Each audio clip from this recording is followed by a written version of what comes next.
Hello, you're watching Off Script by WJ. मेरा नाम वसाफ है and right next to me is Mr. Prediction Master, former JNK captain and North Zone winner, Mr. Samir Labeg. Mr. Prediction Master. तो ये मैंने सही बोला? ओ तुक्के लग गए कुछ तुक्के लग गए। अच्छा, पीपल डोंट नो बट हमने जो इससे पहले जो एपिसोड किया था वो रिकॉर्ड किया था ऑन 6 फेब और उसमें मैंने पूछा था समी भाई से अबाउट चैंपियंस ट्रॉफी कि कौन टीम जो है सेमीज में जाएगी, कौन ग्रुप एग्जिट किस टीम का होगा, हाईएस्ट स्कोरर कौन रहेगा, बॉलिंग कैसे होगी। तो जितने भी प्रेडिक्शंस अभी तक किए हैं समी भाई ने सारे सही निकले। अब मुझे बताइए, न्यूजीलैंड वर्सेस इंडिया कौन जीतने वाला है? If India is to be defeated by any team in Champions Trophy, it is New Zealand. No other team has such caliber as New Zealand, especially their bowling. तो आप कह रहे हैं कि न्यूजीलैंड, आपके हिसाब से न्यूजीलैंड जीतने वाली है champions trophy? I won't go that far, but it won't be a dead rubber like semi-finals. जैसे दोनों semi-finals were dead rubbers, उसमें one-sided matches हो गए because the quality of the match, the teams were, there was a lot of difference. India की quality over Australia's depleted squad was very much visible. उसके बाद New Zealand versus South Africa was again one-sided. But this contest will be very मुकाबला बहुत तगड़ा होने वाला है। हम इस पे आएंगे, चैंपियंस ट्रॉफी पे आएंगे, हम फाइनल पे आएंगे, स्क्वाड्स हम डिस्कस करेंगे, बैट्समैन के ऊपर आएंगे, बॉलर के ऊपर आएंगे, लेकिन उससे पहले पाकिस्तान वर द होस्ट, ठीक है, ग्रुप राउंड एग्जिट और जो सारा टूर्नामेंट पाकिस्तान में होना चाहिए, now it's move to shifted to Dubai. Final खेला जाएगा Dubai. It's pity on Pakistan कि ग्रुप राउंड में एग्जिट हो गए। एंड नाउ आप देख सकते हैं पूरा एक उन्होंने रिशफल स्क्वाड किया है T20s में, खास तौर पे ODIs में, फिर भी ODIs में Shaheen is missing. And unfortunate part is that Shaheen was the best bowler champions trophy को छोड़ के, जो साउथ अफ्रीका एंड ऑस्ट्रेलिया में सीरीज हुई थी उसमें शाहीन सबसे बेटर बॉलर थे, लेकिन वो स्क्वाड में नहीं है। T20s की तरफ आए तो पूरा एक नया स्क्वाड लाया है जिसमें Agha Salman will lead the side, और इससे पहले जो है आगा सलमान ने जिम्बाब्वे में लीड किया था एंड 2-1 से सीरीज जीती थी। बट समी भाई, एक यंग स्क्वाड है, आगा को कैप्टन है, शादाब वाइस कैप्टन है। आगा की जो एवरेज है वो 10 है, 6 T20s खेले हैं, 10 एवरेज है with strike rate of only 78। जैसे मैंने उस दिन कहा था, पाकिस्तान की सिलेक्शन इट डिफाइज लॉजिक। बंदा सोचता है कोई तो डॉट कनेक्शन हो जाए और कोई, there is not, they featured poorly in Champions Trophy और वो वहां से आके अब T20 स्क्वाड चेंज कर रहे हैं। मतलब वनडे में परफॉर्मेंस खराब हुई और चेंज किया T20 squad. How sensible it is. कल इंजमाम ने भी एक शो में बोला, भाई you have featured poorly in one days, लेकिन चेंज किया है पूरा T20 स्क्वाड। और वनडे का स्क्वाड मोटा मोटा वही रखा है, सिर्फ उसमें ओपनर एक ऐड किया है, पहले एक दो इमाम एंड अब्दुल्ला शफीक ओपनर्स हैं, और शाहीन को ड्रॉप करके बाकी स्क्वाड मोटा मोटा वही है। वही मशरफ को भी रखा है, खुशदिल को भी रखा है, सबको रखा है। एंड पॉइंट इज भाई, और मतलब अगर आपने इतना खराब चैंपियंस ट्रॉफी खेला है and we as ordinary spectators could see it coming, first round exit आपका होने वाला है, आप आराम से निकल लीजिए हारने वाले सारे matches. They are not willing to change anything except, मुझे लगता है इसमें जो ओपनर्स आएंगे, Babar will be now batting at 3, वो एक आई थिंक सैनिटी आ जाएगी। Rest of the squad will be same almost. They should have gone for horses for courses। थोड़े से जिस तरह T20 में रिशफल किया है, that makes sense। T20 में थोड़ा सेंस इसलिए बनता है because T20 is not for those players who carry baggage। अगर कुछ प्लेयर्स एवरेज के लिए खेलना चाहते हैं, या वो अपना पूरा ओपनर भी चाहता है कि मैं पूरा मैच जिता के दूं, तो T20 उसके लिए नहीं है। T20 is for impact players, कि आपको 10-15 बॉलें खेलनी है, you have to create an impact and leave. You are not there to carry the bat, जिस तरह हम वनडेज में बोलते थे, टेस्ट में बोलते हैं कि you have to carry the bat, आपको पूरा मैच जिता के आना है। T20 is not the format for that. T20 is कि आपने इमीडिएट इम्पैक्ट क्रिएट किया, then leave the position for rest of the batters to come in and be explosive. अब उन्होंने थोड़ा बहुत, आई थिंक, आई होप, जैसे सलमान आगा ने कहा कि we want to change the entire intent and जो भी उनका खेलने का तरीका है वो हम चेंज करना चाहते हैं। let us see how but सही good भाई, things. When we look at the squad, जो भी नए लड़के आए हैं उसमें अब्दुल समद हो या हारिस को फिर से मौका दिया है, मोहम्मद हारिस को, लेकिन एक चीज आप देखिए, जो स्ट्राइक रेट है वो मैक्सिमम, जो हाईएस्ट स्ट्राइक रेट है वो अब्दुल समद की है, एंड दैट इज 147 148। तो स्ट्राइक रेट भी उतनी ज्यादा नहीं है, तो ये बड़ा ही क्रिटिकल होने वाला है। स्ट्राइक रेट के भी नहीं है, आपके फर्स्ट T20s आपने खेले हुए हैं, डोमेस्टिक लेवल पे खेले हुए हैं, लिस्ट ए खेला हुआ है आपने, आपको इंटरनेशनल एक्सपीरियंस भी नहीं है, and you don't have that strike rate as well, कि जिस स्ट्राइक रेट से अभी दुनिया इंटरनेशनल प्लेयर्स खेल रहे हैं। Pakistan is doing right now what other teams did 10 years back. अभी वो 10 साल पहले जब T20 भी नया नया आ रहा था, तो वो लोगों ने, बाकी जितने भी कंट्रीज के सोचने वाले थे, उन्होंने अपनी टीमों को वैसे ही बिल्ड करना स्टार्ट किया। Right now Pakistan have to start from zero. उनको अभी नए उन्होंने यंग लड़के लिए हैं, अब उसमें से वो देखेंगे कि कौन कितना पानी में है एट इंटरनेशनल लेवल, फिर उनको ड्रॉप करके it would take them another year at least to get a stable squad in T20s. But is it a right move कि आप रिजवान को बिठा रहे हो, आप बाबर को बिठा रहे हो, एंड उनकी strike rate it's around 130, still 130 125 130, average भी उनकी बहुत अच्छी है 40s के, उनको आप बिठा रहे हो और उसकी जगह आप ला रहे हो नए, सारे नए लड़कों, जो उमैर यूसुफ हो गया, अब्दुल समद हो गया, नए लड़कों को मौका दे रहे हो, और उनकी भी उतनी स्ट्राइक रेट नहीं है, एंड एवरेज अराउंड 15 to 18 है। जैसे मैंने कहा कि since they are making a fresh start, right, तो for a fresh start it is good कि आप Okay. जो भी बैगेज वाले प्लेयर्स हैं उनको आप टेम्पररी साइड में करो। Okay. Once you get a core of these, out of these 15, अगर आपको 7-8 अच्छे मिल गए, then you bring back experience, and फिर वो जेल होकर अच्छी टीम बनती है। Right now if they keep Rizwan and Babar there, obviously they are going to occupy the top positions, तो नीचे वालों को फिर से नहीं मौका Okay. मिलेगा। They have got good skills. Tayyib Tahir is a very very good player. I don't Yeah. know.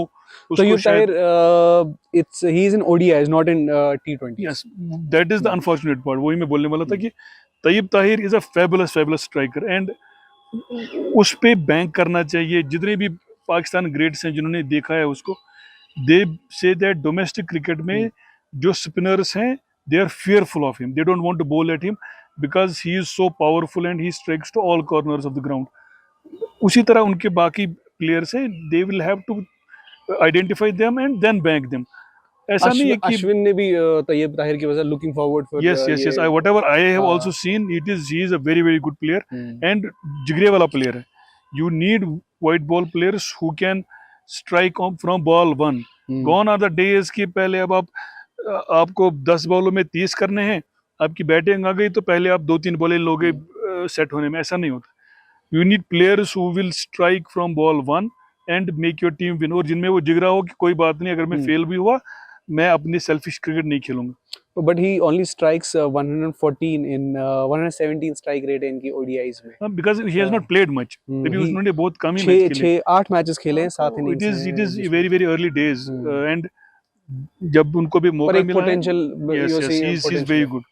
अच्छा, इसमें भी बड़ा पाकिस्तान कैसे सिलेक्शन करता है। शादाब लास्ट जब खेला था, शादाब ने वो T20 वर्ल्ड कप खेला था जो वेस्ट इंडीज यूएसए में, but Pakistan couldn't go to West Indies because पहले ही निकल गई थी यूएसए में ही।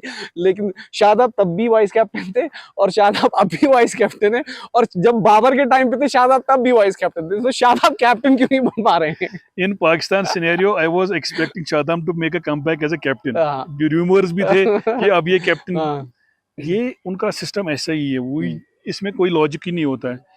अगर Shadab was not good enough to be even in the squad, अभी ना लेटली जो भी उन्होंने खेले हुए हैं, पिछले 1 साल से वो कुछ नहीं खेला है, क्योंकि सिलेक्टर्स फेल्ट कि he is not good enough. Now from last 4-5 days he was being talked to, ये सीधा कैप्टन आ जाएगा। अब उन्होंने, मतलब ये भी उन्होंने कुछ थोड़ा सोचा है कि नहीं जी, डायरेक्ट कैप्टन गलत हो जाएगा, चलो डायरेक्ट वाइस कैप्टन लाते हैं। This does not happen anywhere in the world. अब देखेंगे nowhere this happens.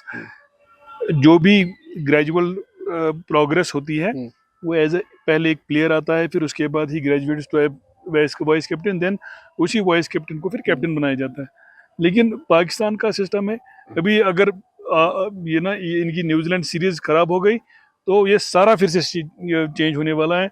Aqib Javed will go, Mohammad Yusuf जो इसको नया लाया। मैंने इंसिडेंटली कल क्वेश्चन एक पूछा था ट्विटर पे राशिद लतीफ को, मैंने पूछा था भाई मुझे एक चीज समझा दो, आई कैन अंडरस्टैंड कि प्लेयर्स को खेलना पड़ेगा। प्लेयर्स को तो ऑप्शन नहीं है कि वो चूज आउट करे कि मैं नहीं खेलूंगा, मुझे जैसे शादाब बोलेगा मुझे नहीं खिलाया लास्ट टाइम तो मैं नहीं खेलूंगा, प्लेयर के पास ऐसा ऑप्शन नहीं होता। बट मुझे एक चीज समझा दो कि जो पाकिस्तान ग्रेट्स हैं, लाइक मोहम्मद यूसुफ हैं, इंजमाम हैं, वकार यूनिस हैं, इनको शर्म नहीं आती है कि मतलब उनको एक सीरीज के लिए लाते हैं, उसके बाद इमीडिएटली वो सीरीज में खराब होते हैं and they are sacked like anything, and सारा मलबा इन पे गिराता है और इनको निकाल देते हैं। एंड विद इन 2 मंथ्स जो दूसरे को अपॉइंट करते हैं उसको निकालते हैं और ये पाउंस करते हैं उसकी जगह। मोहम्मद यूसुफ को अभी आई थिंक 6 महीने पहले निकाला and right now he is again begging for the job. This does not behave great players. मतलब वो बड़े बड़े नाम हैं, उन्होंने मतलब अगर वो किसी और कंट्री में होते आई थिंक उनके तो मुजस्मे बन गए होते। ये अपना हाल ये करते हैं। अच्छा, Saqlain Mushtaq was thrown out unceremoniously जब वो ये ना पिछले आईसीसी इवेंट में आई थिंक फाइनल को भी पहुंचे थे, फिर वो फाइनल या कुछ हार गए थे, फिर सकलैन मुश्ताक को थ्रो आउट किया था उसके साथ ही। अभी वो he was again in the race for this job, coaching job, अभी भी है कोचिंग जॉब की रेस में।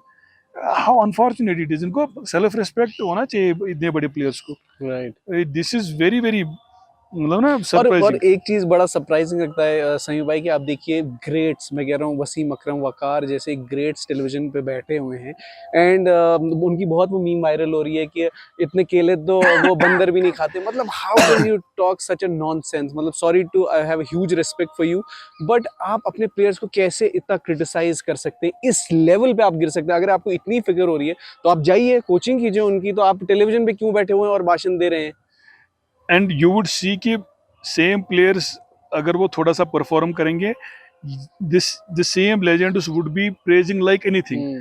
मतलब उनकी ओपिनियन अनफॉर्चुनेटली उनकी ओपिनियन बहुत बहुत ही फ्रेजाइल है। मतलब यू विल नॉट, अगर वो उनका प्रोग्राम पिछले कई सालों से मैं देखता आया हूँ, उसमें Ajay Jadeja speaks very very sense, speak sense, Ravi Shastri speaks lot of sense, या सुनील गावस्कर भी आए थे, उससे पहले शोएब मलिक आए थे, ही स्पीक्स सेंस।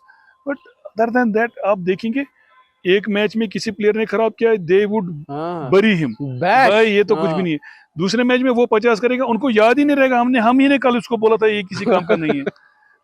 राइट। मतलब ये how can they treat basically, उनको अपनी ऑडियंस भी वैसी है कि वो जो दे नो कि उनकी ऑडियंस क्या चाहती है, उनको क्या बुलवाना चाहती है, वो वही कर रहे हैं। जिस तरह कल राशिद लतीफ ने एक अच्छी बात बोली एक प्रोग्राम में कि जो ये 90s के जो लेजेंड्स हैं, ये पैसों के लिए कुछ भी बोलते रहते हैं। They don't have their opinion, unfortunately, very unfortunate. या अहमद शहजाद को देखिए, I don't understand what Ahmed Shahzad has achieved. मुझे बताओ यार, उसका क्या उसने वर्ल्ड कप जीता है क्या कोई? अच्छा, वो चैंपियंस ट्रॉफी में, पर उसको प्लेइंग 11 में तो रखा नहीं था उस टाइम पे, वाज नॉट इन प्लेइंग 11। अच्छा, जब 2009 में जीता था, he was I think in the squad but not in the playing 11। उस टाइम भी प्लेइंग 11 में नहीं थे। बट आई डोंट नो कि किस तरीके से बैश कर रहे हैं वो प्लेयर्स को, और उनका इतना डिमोटिवेट कर रहे हैं प्लेयर्स में कि वो लग ही नहीं रहा है कि यार आप इस टीम का हिस्सा थे, आप भी पाकिस्तान को रिप्रेजेंट किया हुआ है। सुनील गावस्कर ने कल पाकिस्तान में एक अच्छी बात बोली। उसने कहा कि बैड टाइम्स किसी के साथ भी आते हैं। उन्होंने विराट और बाबर के बारे में बात कर रहे थे और बहुत वैलिड बात की। उन्होंने कहा Virat was passing through a worst phase just few months back. बोला कि हाउ मेनी फॉर्मर ग्रेट्स और farmer players you saw who were bashing him on television और एनीवेयर ऑन सोशल मीडिया और एनीथिंग एल्स। आम लोग तो कोई भी बात कर सकते हैं, दैट इज वो मैटर नहीं करता। लेकिन tell me how many greats or how many Indian legends or how many Indian former cricketers were bashing him like what former players are, how former players are bashing Babar.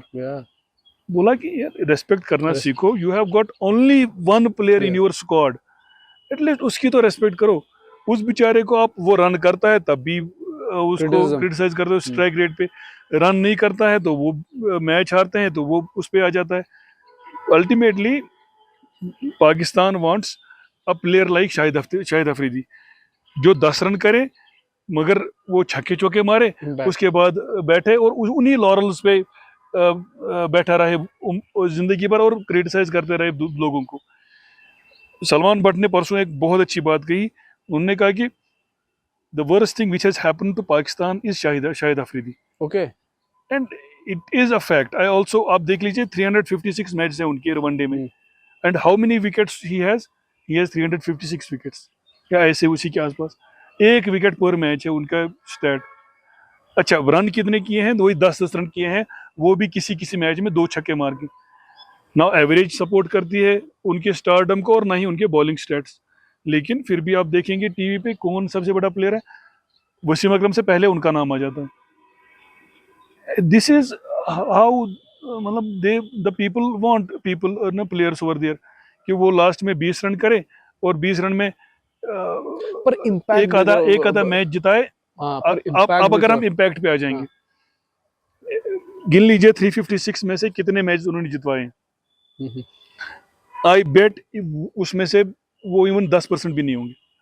लेकिन unfortunately, जैसे कल भी किसी ने वहां पे कहा, क्योंकि मैं बड़ा ये सुनता रहता हूँ कि उन्होंने 1-2 मैचेस इंडिया के खिलाफ जिताए हैं और 1-2 मैचेस ना, जो वो एक वर्ल्ड कप जिताया था T20 में, उसमें वो क्रिटिकल 2009 और 2007 में भी उनकी मैन ऑफ द मैच थे. उनका वो 1-2 मैच ठीक थे.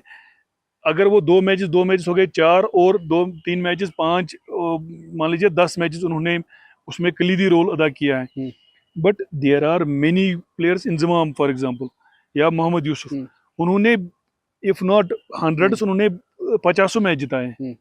बट उनका वैसा स्टारडम नहीं है जैसा ये यूनुस खान ने. तो अपनी लाइफ में I think he must have one Pakistan hundreds of matches. नहीं, यूनुस खान ही लीड कर रहे थे 2009 का जो जीता था. As a batsman 10,000 test runs, उसके बाद हर एक क्रिकेटिंग नेशन के खिलाफ सेंचुरी.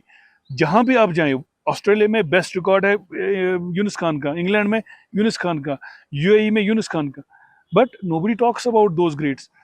अनफॉर्चुनेटली जो पाकिस्तान का नेशन है, they were jubilant about Afridi.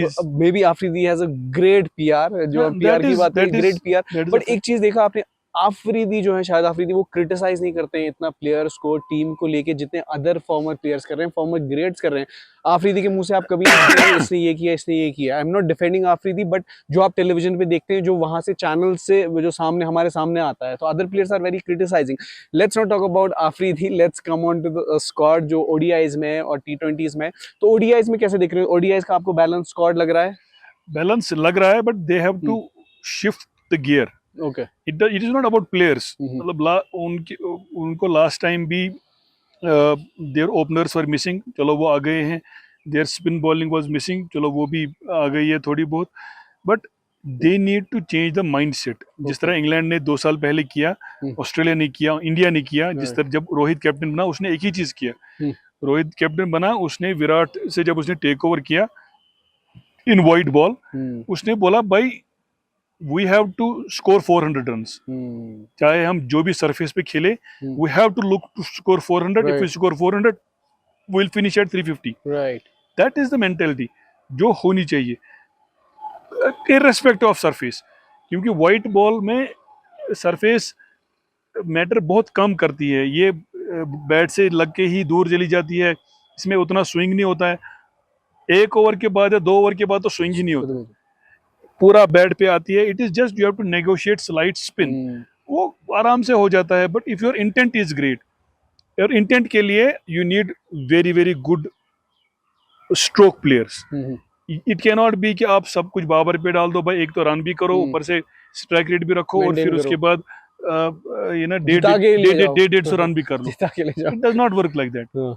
और अच्छा, उस्सामा मीर, एक और जो प्लेयर, ऐसे प्लेयर हैं, आई पर्सनली फील कि बहुत ज़्यादा पोटेंशियल है बंदे में, but he is again missing out on T20 squad and ODIs में भी उनको किसी में स्क्वाड में जगह मिली. और वहीं पे उस्मान खान जो UAE से खेले थे, पाकिस्तान के लिए खेलते हैं, उनकी एवरेज कुछ 18 के करीब है, लेकिन वो उनने फिर से अपनी जगह बना ली T20s में. सो कैसे देखते हैं आप ये, किस मेरिट पे? अगर आपने आप प्लेयर्स ही लाएँ तो उनको भी मौका दीजिए. एज आई सेड, उनके क्रिकेटिंग लॉजिक नहीं है, स्टैट सपोर्ट नहीं करते हैं. Usama Mir is a very very good talent. He is missing unfortunately, but he will be again. मैंने जैसे कहा ना, एक खराब सीरीज हो जाएगी तो जो भी बाहर वाले प्लेयर होते हैं उनको पता होता है विल बी बैक. एंड ये कोई मतलब शायबा नहीं होगा कि वो उसामा मीर नेक्स्ट सीरीज में वाइस कैप्टन होगा. जैसे शादाब खान को डायरेक्ट वाइस कैप्टन लाए, नासिर हुसैन ने बड़ी देर पहले कहा था कि you never retire in Pakistan because you never know, आपको एक दिन कॉल आ जाएगा, आप आ जाओ डायरेक्टली लीड करो पाकिस्तान टीम को। तो if you are dropped, sit back and relax at your home, तो वेट फॉर द कॉल कि आप डायरेक्टली कम बैक करो एज ए कैप्टन। ये शादाब खान तो डायरेक्ट लाया, कैप्टन नहीं लाया, वाइस कैप्टन तो लिया है एक एग्जांपल थी उस टाइम, जी। प्लेयर्स ने रिवोल्ट किया था against Wasim Akram captaincy. Okay तो Wasim Akram and Waqar Younis were two prime contenders for the captaincy there. Wasim Akram was the captain और Waqar Younis was his vice captain. तो आपस में लड़ाई हुई। अब बोर्ड को डिसाइड करना था कि इनके बीच की भाई या तो वो बनेगा कैप्टन या ये बनेगा कैप्टन। सलीम मलिक को 2 साल पहले उसको ड्रॉप किया गया था, वो बैठा हुआ था घर में। एंड जब बोर्ड की मीटिंग खत्म हो गई तो first call went Wasim to Salim Malik और अनाउंस हो गया शाम को Salim Malik is the captain of the team. और उसके अंडर खेल रहे हैं वसीम अकरम, वकार यूनुस, आमिर सुहेल सारे। तो फिर उसी बात 99 का था ये, ऐसा ही कुछ है। तो उसी 99 से पहले का है ये। तो उसी बात पे फिर नासिर हुसैन ने कहा कि यू नेवर नो पाकिस्तान में कब आपको कॉल आए और आ जाओ भाई सीधा कैप्टन ही बनो। Right very unstable. और जिस हिसाब से अभी देखिए इंटरनेशनल कोच, ये ex test coach of Pakistan Jason Gillespie, जिस तरीके से उन्होंने एक स्टेटमेंट दी, it's very unfortunate about the ये ही is a clown. So it's very, मतलब आपको वर्ल्ड क्रिकेट में क्या मैसेज जा रहा है? But that is the fact. वो आकिब जावेद ऐसे पोर्ट्रे कर रहा था कि एज इफ वो दोनों कोच एक दूसरे की, Gary Kirsten and this Gillespie were after each others job. तो Aqib Javed has come and उसने फिर आराम वो ना संभाला है। जबकि the fact in everybody knows that fact was कि पीसीबी की नहीं बन रही थी गैरी के साथ, पीसीबी की नहीं बन रही थी जैसन गिलेस्पी के साथ, क्योंकि वो जो फ्रीडम मांग रहे थे और सेंसिबल सिलेक्शंस का डिमांड कर रहे थे, वो पीसीबी को मंजूर नहीं था। उन्होंने फिर आगे जावेद को बुला के उन दोनों को साइडलाइन कर दिया। तो Jason Gillespie is a lot factual to say that ये Aqib Javed is not saying the right thing. Alright, last word on Pakistan, उसके बाद हम सीटी पे आएंगे, चैंपियंस ट्रॉफी फाइनल पे आएंगे। तो आपको क्या लगता है जो स्क्वाड्स में न्यूजीलैंड के साथ जीतने वाले हैं, T20s या ODIs, या फिर से एक रिशफल होने वाला है? नहीं, आई बिलीव एक और रिशफल होने वाला है बिकॉज न्यूजीलैंड, एक तो न्यूजीलैंड की टीम बहुत अच्छी है, that is one. Very good और प्लस और अपनी कंडीशन में खेल रही है, उधर जाके खेलना है उधर तो और ही, क्योंकि वो उधर ये ना बड़े ही ग्रीन विकेट्स देते हैं, छोटे ग्राउंड, तो ग्रीन विकेट्स पे तो वैसे भी बॉल नहीं दिखती है पाकिस्तान सबकॉन्टिनेंट प्लेयर्स को स्पेशली। तो एक तो उधर प्रॉब्लम होने वाली है। सेकंड, उसके बाद जो मैच्योरिटी चाहिए सिलेक्टर्स में कि हाँ देख लें यार ये कंडीशन टफ थी, we have to back these are very good players, हमारे पास ये बेस्ट अवेलेबल है, we need to back them. वो maturity I don't think Pakistan selection में है। जैसे ये वहाँ से खराब टूर करके आएंगे, अब देखेंगे half of the players will be again शालवुड और उनकी जगह नए लोगों को लाएंगे या पुराने लोगों को। एंड इज इट राइट कि शाहीन को बिठा दिया है फॉर ODIs? या मैंने जैसे लास्ट टाइम भी कहा था, ही इज मेरे हिसाब से very overrated. He should not be playing cricket regularly unless he gets few things right. उसका एक्शन में प्रॉब्लम है, his right foot is not coming across, जिससे उसको वो लेट स्विंग मिल रही थी। I think post injury problems आ गई है उसको, and he needs to sort those out. वरना before his injury he was a very good bowler. और पेस भी बहुत डाउन है। यस, पेस भी डाउन है। उसके बाद जो उसका मेजर वेपन था लेट स्विंग जो उसको अंदर आता था ball to the right handers, that is missing. And that is missing because उसके एक्शन में इशू है। The right foot of lefty bowler must come across. अगर वो एनालिसिस आप देखेंगे उसका प्रीवियस एक्शन और नया एक्शन, उसमें right foot was going absolutely across. लेकिन अब उसका I think may be injury की वजह से है, जो भी है, वो थोड़ा बाहर आता है और वो थोड़ा ओपन चेस्टेड एक्शन बन जाता है एंड में। I think he must be working with his bowling coach और जो भी देखने वाला है। Once he sorts it out, I think he can easily come back. But first is post injury one must sort out things, right? Just one more sentence on him. Shami का आपने देखा होगा, Shami when he came back from the injury he was made to play Ranji Trophy I think 6 or 7 matches. उसके बाद उसको और भी बहुत ग्राइंड किया गया, उसको एकदम से नहीं इंजरी के बाद उठाया और सीधा, हालांकि जब वो लास्ट निकला था इंडियन टीम से, he was the 2023 world cup. Yes, and उसमें वो चैंपियन बॉलर था, उसने खेलने नहीं दिया यार किसी किसी को नहीं। को। और उसके पाकिस्तान ने ये भी कहा कि बॉलिंग में कुछ एग्जैक्टली चेंज लॉट बहुत ऑफ कर थिंग्स, रहा वैसी वैसी भी है। ऐसी बात नहीं थी। क्योंकि वो तो मतलब बिल्कुल टच नहीं करने दे टच रहा नहीं था दे वो। रहा था। लेकिन जब वो सर्जरी कराई पोस्ट उसने, रिहैब कराया, तो उसको एकदम से नहीं उठाया, चलो जी नो आप उठो हॉस्पिटल से और आ जाओ खेलने। देन उसका प्रॉपर एक उसकी फॉर्म देखी गई, उसने रणजी ट्रॉफी में बड़े ओवर किए। वो बंगाल के से खेलता है, उसने पूरा पूरा दिन उसको बॉलिंग कराई। हालांकि विकेट उतने नहीं चटकाए बट बट ओवर्स कराए प्रॉपरली, बहुत, प्रॉपर एक दिया और हाँ, एक साल का रेस्ट दिया यस, पूरा। एंड पूरा उसको पूरा हाँ टाइम दिया हील अप होने Heal का। अब जाके he is coming back. Right that right. Is the way to bring back players proper after way. Injury. Let's leave aside Pakistan for now. Pakistan में हम अब भी और बात करेंगे, लेकिन आते हैं हम चैंपियंस ट्रॉफी पे, जिसके हवाले से आपकी जितनी भी आपने प्रेडिक्शंस की वो सारी प्रेडिक्शन सही निकली। और अगर कोई देखना चाहता है तो हमारे यूट्यूब चैनल पे जरूर देखिए आप। समीउल्लाह के साथ जो एपिसोड हुआ था उसमें जितनी भी प्रेडिक्शन थी वो सारी सही निकली। लेकिन champions trophy final New Zealand versus India, आपको क्या लगता है किसकी टीम पेज पे बहुत भारी है? Equally matched, but I think New Zealand has slight advantage in my opinion. Okay. Yes, because of their bowling. Hmm. India की बॉलिंग भी ठीक है, नॉट बैड, बट पर if you talk about spinners तो उनके पास है एक तो Santner leading Yes, from the fed, yes, उसके साथ ब्रेसवेल आएंगे, yes, फिर रचिन रविंदर बीच में करा yes, देते हैं और फिलिप्स के साथ जो 6-7 ओवर उनके निकल जाते हैं। yes. तो ओवरऑल 27-28 ओवर उनके पास है स्पिन। वहीं हम बात करेंगे इंडिया की, तो इंडिया के पास तो 4 है। एक तो कुलदीप हो गए, अक्षर हो गए, जडेजा हो गए, एंड इसके साथ साथ ही एक और अक्षर पटेल हो गए। तो 40 ओवर है इंडिया के पास। Right. Still you are saying that ये नहीं, बिकॉज इसमें New Zealand edge. Yes the quality of Santner और फॉर्म जो सैंटनर की है, और इनफैक्ट ब्रेसवेल की भी, ब्रेसवेल को भी वो पिछले इज एक बॉलिंग साल से देख रहा हूँ, वो खेलने नहीं दे खेलने नहीं दे रहा एग्जैक्टली। रहा। हालांकि राइट हैंडर्स को ऑफ हाँ। स्पिनर्स ना बड़ा इजीली खेल पाते, राइट हैंडर्स ऑफ स्पिनर्स को बड़ा इजीली खेल पाते हैं, but from last 1 year I am seeing best of the players struggling against him, और वो अच्छी फॉर्म में है। प्लस सैंटनर, अगर आपने कल देखा होगा सेमीफाइनल, मैं बड़ा कीनली वो वॉच कर रहा था कि सैंटनर 4-5 ओवर बहुत अच्छे करा रहा था, and he was the only bowler. एक कमेंटेटर ने बोला भी ये सेंटेंस कि he is the only bowler bowling from New Zealand side, क्योंकि बाकियों को तो बड़ा फेंटा चल रहा था, वो वेंडरडसन और तंबू बबुआ टिम्बा बबूमा बबुआ बड़ा फेंटा दे रहे थे। And at one point it was looking like कि साउथ अफ्रीका माइट ना रीच क्लोज, लेकिन सैंटनर ने 6वां ओवर भी कंटिन्यूस किया, 7वां ओवर भी कंटिन्यूस किया, एंड जो उसने वेंडरडसन का विकेट लिया, दैट वाज अ पीच। और वो अगर और वो वही कर सकता है, और वो भी उन कंडीशंस में जो स्पिनर्स को सपोर्ट नहीं कर रही थी। In Dubai there will be a lot of spin, और उसमें Santner and Bracewell will be literally unplayable. तो it is going to be a low scoring game I think again, अगर उन्हीं उसी पिच पे खेला गया। It should be around 250, around वही होगा, उसी के आसपास वाला स्कोर, 60 से 70 तक maximum and if then if New Zealand bat first and score around 260 270, it is going to be tough for India to chase that back, although India has 8 batters. Jadeja comes at number 8, but the quality of bowling which New Zealand has, I am sure they will give them a very very tough time. But अगर पहले India की बल्लेबाजी आई और India scored around 270, तो फिर कैसे देखते हैं न्यूजीलैंड के लिए? Toss is very very crucial in the finals for Rohit Sharma, वो तो टॉस ही नहीं जीत रहे।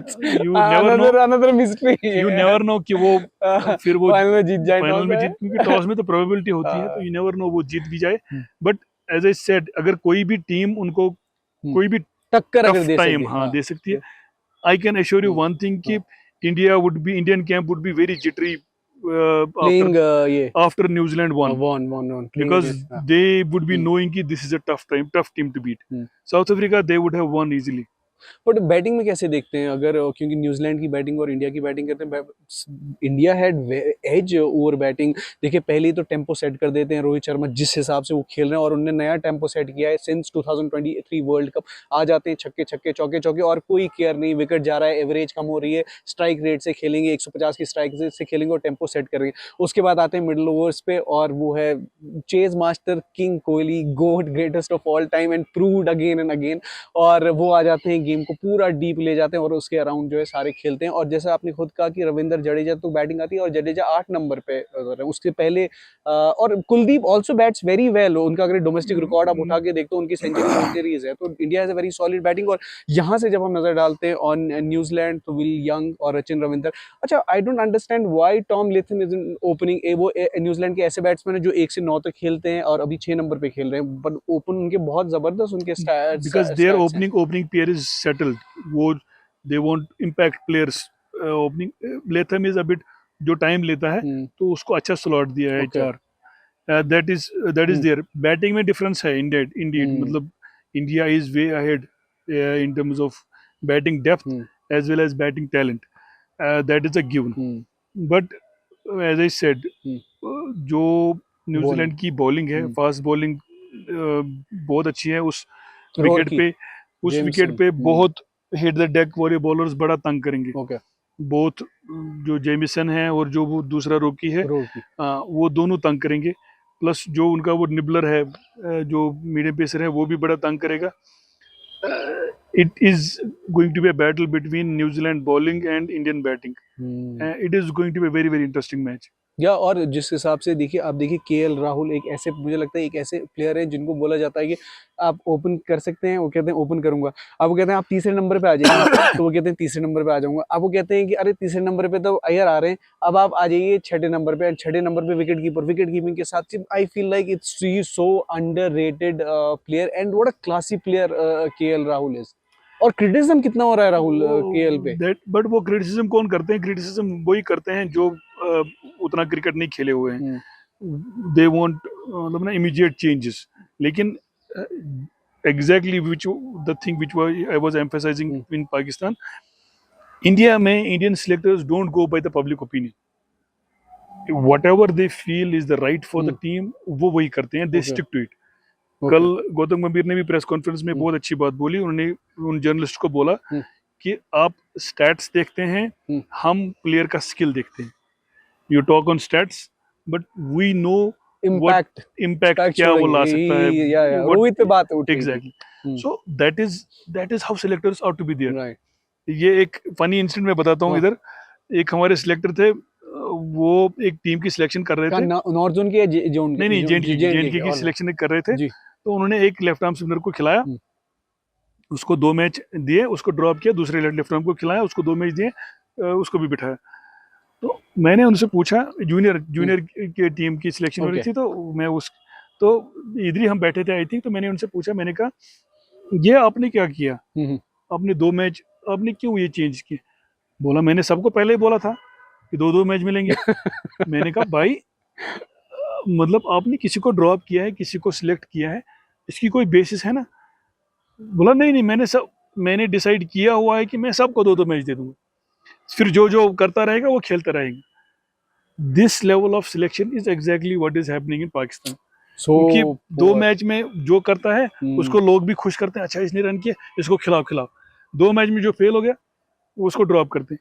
एक सिलेक्टर की अपनी आई होती है, उसने खेला होता है क्रिकेट बड़ी देर तक, एंड ही मस्ट हैव एक उसका देखने का तरीका होता है. अदरवाइज तो स्टैट्स पे तो सीधी टीम बनती है ना. मैं भी बना लूंगा टीम. मैं भी तो स्टैट्स पढ़ रहा हूँ. कहीं पे भी डोमेस्टिक के स्टैट्स ले लेंगे, उठा लूंगा. राइट. आप वहां से देंगे, वहां से तो अब तो कंप्यूटर ना एआई जनरेटेड आ जाएगा कि टॉप 5 स्कोरर्स दे दीजिए, टॉप 5 विकेट टेकर्स आ जाएगा आपके पास. तो आप सीधा बोलेंगे हाँ जी मुझे टॉप 5 स्कोरर्स ये हैं तो ये जाएंगे टीम में. इसी तरह टॉप 5 बॉलर्स ये हैं, ये जाएंगे टीम में. टॉप 5 फील्डर्स ये इनका भी देख लेंगे, बात खत्म. बट एक सिलेक्टर को क्यों रखा हुआ है? Right. Selector has to go beyond the score book. उसको देखना होता है कि भाई ये तो इसने इस लेवल पे किया है और इसमें कितना पोटेंशियल है. Right. There is a fight between the potential and his results. जितना सिलेक्टर को that is called as backing the player. एक पोटेंशियल को देखना होता है और ये फिर देखना होता है कि ये कितना मुझे इसके बेस्ट दिन ये कितना मुझे अंदर करके देगा. राइट. सहवाग यूज्ड टू से कि मेरे बेस्ट दिन पे मैं 300 कर लूंगा एंड आपके बेस्ट दिन पे आप 100 करोगे. And that is why we need to back players like Sehwag. आपको आइडेंटिफाई करने होते हैं unfortunately that part is missing, but India में they do it that way. KL Rahul versus Rishabh Pant, ये डिबेट. और then another game Sanju Samson. KL versus Rishabh and Sanju, 3 wicket keeper batsman और 1 spot. ये बड़ी देर तक बाहर मीडिया में भी चलता रहा किसको खेलना चाहिए, कैसे खेलना चाहिए, और हर एक अपनी अपनी ओपिनियन दे रहा था. और अगर उस पे पोल पे जाए, KL got the least votes. Samsung was most favourite. Samsung was number 1 और उसके बाद ऋषभ पंत था. स्पेशली जब सैमसंग ने T20 में 1-2 सेंचुरीज की back to back Yes. South Africa के साथ. तो बट आई न्यू कि Indian selectors look way beyond. They understand the value of KL. वो आपको Yeah. उस जगह से मैच जिताएगा जहाँ पे होपलेस सिचुएशन हो. Classy player. और क्योंकि उसमें जो बैटिंग पोटेंशियल है, दैट इज ह्यूज. ह्यूज. वो ये कोई हिटर नहीं है. वो आपको छक्के छक्के ही नहीं मारेगा, वो आपको मैच निकाल के देगा from an impossible situation. And for finals keep a watch on him, because जो ग्राइंड वाले प्लेयर है ना, जिनके पास गेम होती है कि जो आपको ग्राइंड करके देंगे, उसके बाद एक्सप्लोजिव गेम भी है, ये प्लेयर बड़े रेयर होते हैं. Right. And they can take away game from any situation.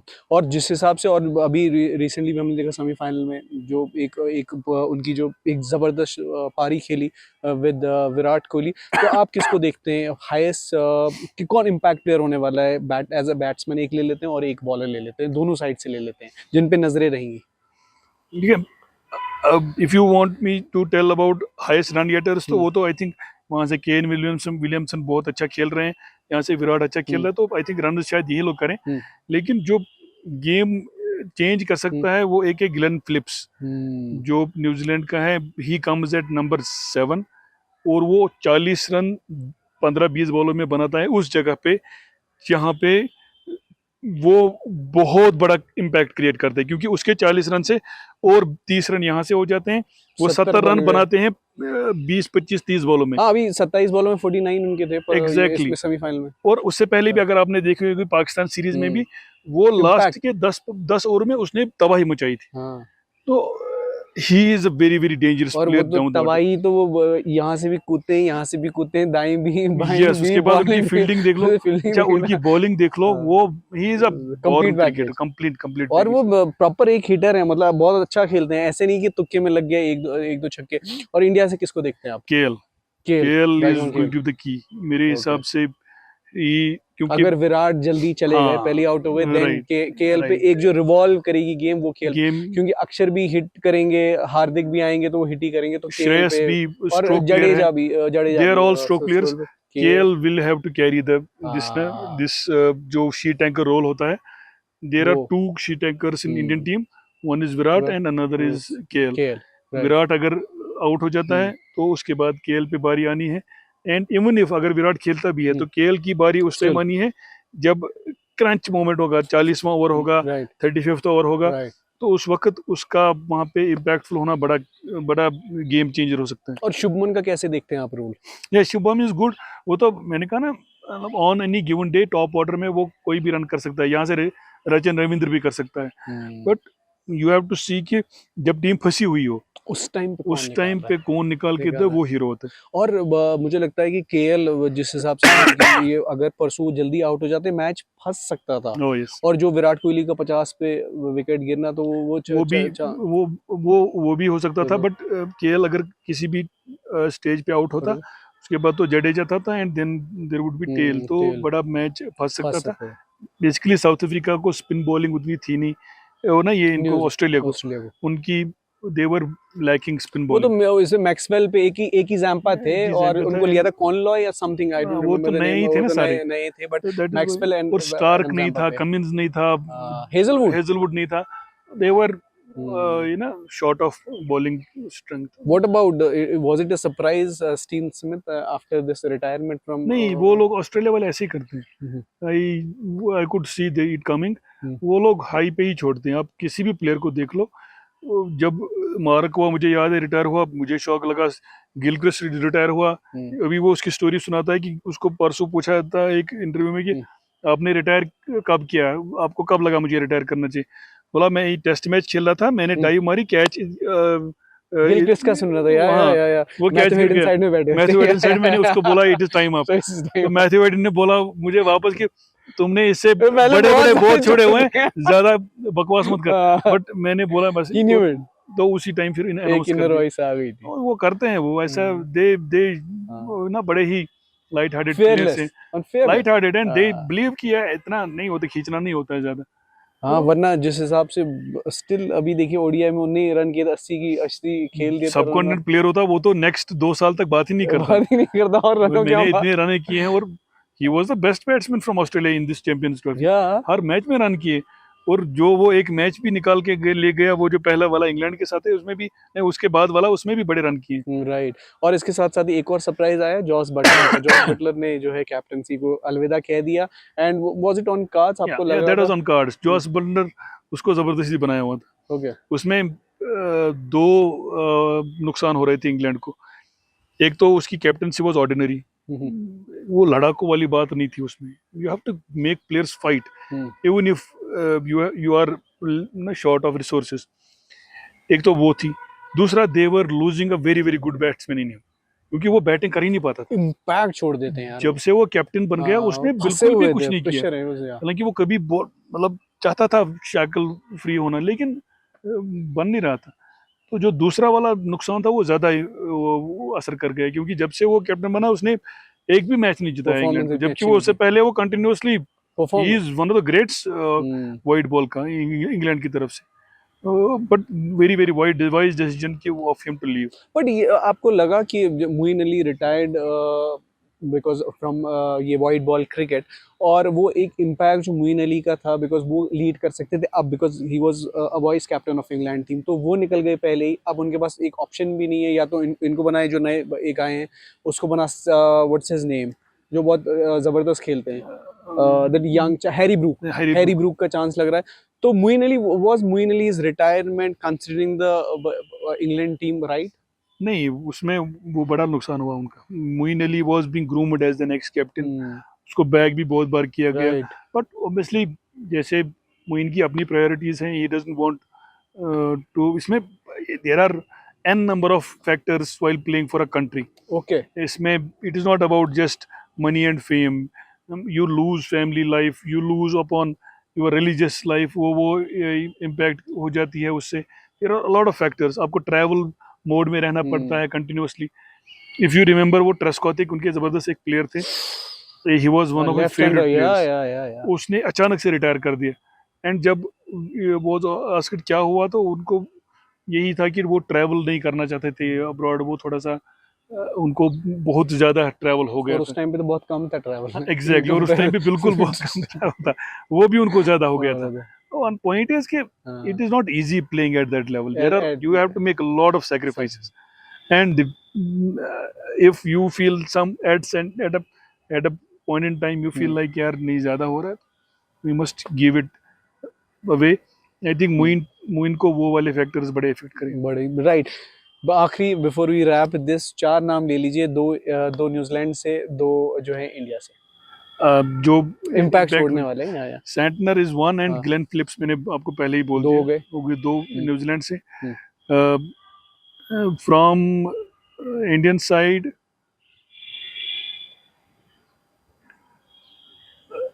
Kuldeep will be very very crucial. Kuldeep क्या करेगा, कैसी बॉलिंग डालेगा, उसके 10 ओवर बड़े क्रूशल रहेंगे। And if you want me to take another name, तो that is going to be KL Rahul.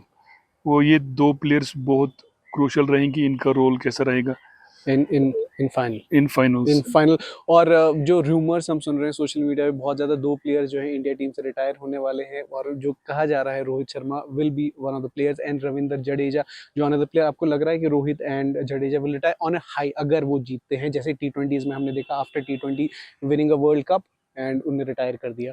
If they win, there are chances there are chances कि रविंदर ये एंड दोनों रिटायर करेंगे। Okay Rohit. If they don't win, हाँ। There is no chance. There is no chance. नहीं, they don't, champions don't leave cricket on a low. I don't think वो ऐसा करेंगे। They would be again playing for another series or something, but if they win, I think they will definitely retire. All right, thank you so much Sameer भाई for your time. और हमने कल बात की कि हम एक पॉडकास्ट करेंगे about this city and Pakistan, so thank you so much for your thank time. You. और अगर आपको पसंद आया कोई episode, please share, like, subscribe my channel of script by WJ। Thank you Sameer भाई। Thank you, so nice of you.